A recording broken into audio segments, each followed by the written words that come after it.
ഛത്തീസ്ഗഡിലെ മലയാളി കന്യാസ്ത്രീകളുടെ ജയിൽ മോചനത്തെ ചൊല്ലി ക്രെഡിറ്റ് തർക്കം. ബിജെപിയുടെ ആഭാസ നാടകമെന്ന് പ്രതിപക്ഷം ആരോപിച്ചപ്പോൾ തങ്ങൾക്ക് ക്രെഡിറ്റ് വേണ്ടെന്നും മറ്റുള്ളവർ ഇടപെട്ടതുകൊണ്ടാണ് ജാമ്യം വൈകിയതെന്നും ബിജെപി ആരോപിച്ചു. കന്യാസ്ത്രീകൾക്കെതിരെ എടുത്ത കേസ് പിൻവലിക്കുകയാണ് ബിജെപി ആദ്യം ചെയ്യേണ്ടതെന്ന് ചാണ്ടിയുമ്മൻ പറഞ്ഞു.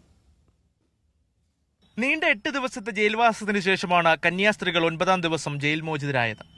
എന്നാൽ ജാമ്യത്തിന്റെ ക്രെഡിറ്റ് ആർക്കെന്ന അവകാശ തർക്കമാണ് ദുർഗിലെ ജയിൽ പരിസരത്ത് നിറഞ്ഞു നിന്നത്. കോൺഗ്രസ് നേതാക്കളുടെ അടുത്ത് നിന്ന കന്യാസ്ത്രീകളുടെ സഹോദരങ്ങളെ ആലിംഗനം ചെയ്യാൻ തിക്കും തിരക്കുകയുമായിരുന്നു ബിജെപി നേതാക്കൾ. അതുകൊണ്ട് ഇത്രയും ദിവസം നമ്മുടെ പരിശ്രമം അത് ഫലം കണ്ടിട്ടുണ്ട്. ഒരു വലിയ സന്തോഷത്തിന്റെ ദിവസമാണ്. ഞങ്ങൾ കൂടെ ഉണ്ടാവും, ഞങ്ങളെന്ന് ഉറപ്പ് നൽകിയിരുന്നു.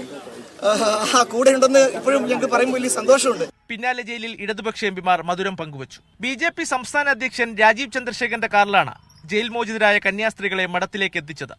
സഭകൾ ആവശ്യപ്പെട്ടപ്പോൾ ബിജെപി സഹായിച്ചുവെന്നാണ് വാദം. സഭ ഞങ്ങളോട് വിളിച്ച് സഹായിക്കണമെന്ന് അഭ്യർത്ഥിച്ചപ്പോൾ ഞങ്ങൾ ഇറങ്ങി.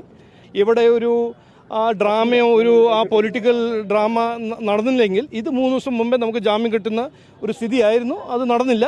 എന്നാൽ ആഭാസ നാടകമാണ് രാജീവ് ചന്ദ്രശേഖരന്റേതെന്ന് ഇടതുപക്ഷം തിരിച്ചടിച്ചു. ഒറ്റ കാര്യമുള്ളൂ, ഇതുപോലുള്ള ആഭാസ നാടകം ദയവ് ചെയ്ത് ബിജെപി നേതാക്കൾ ആടരുത്. രാജീവ് ചന്ദ്രശേഖരനൊക്കെ നമ്മുടെ ഒരു സ്നേഹിതനാണ്. പക്ഷെ അദ്ദേഹം ഒന്നും ഇതുപോലുള്ള ഒരു വൃത്തികെട്ട കളിയിൽ ഭാഗമാക്കാൻ. ക്രെഡിറ്റ് എടുക്കുന്നതിന് പകരം കേസ് പിൻവലിക്കട്ടെ എന്നതാണ് ചാണ്ടിയുമ്മൻ MLA പ്രതികരണം. ക്രെഡിറ്റ് ആരെടുത്താലും പ്രശ്നമില്ല. സിസ്റ്റർമാരുടെ അവകാശങ്ങൾ സംരക്ഷിക്കപ്പെടണം.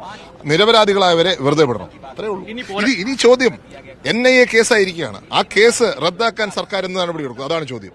ജാമ്യം ലഭിക്കുന്നതിന് തൊട്ടുമുമ്പ് കന്യാസ്ത്രീകളെ അധിക്ഷേപിച്ചുള്ള ബിജെപി ഛത്തീസ്ഗഡ് വിഭാഗത്തിന്റെ സമൂഹമാധ്യമ പോസ്റ്റ് സംസ്ഥാന ബിജെപി നേതാക്കളെ പ്രതിരോധത്തിലാക്കിയിട്ടുണ്ട്.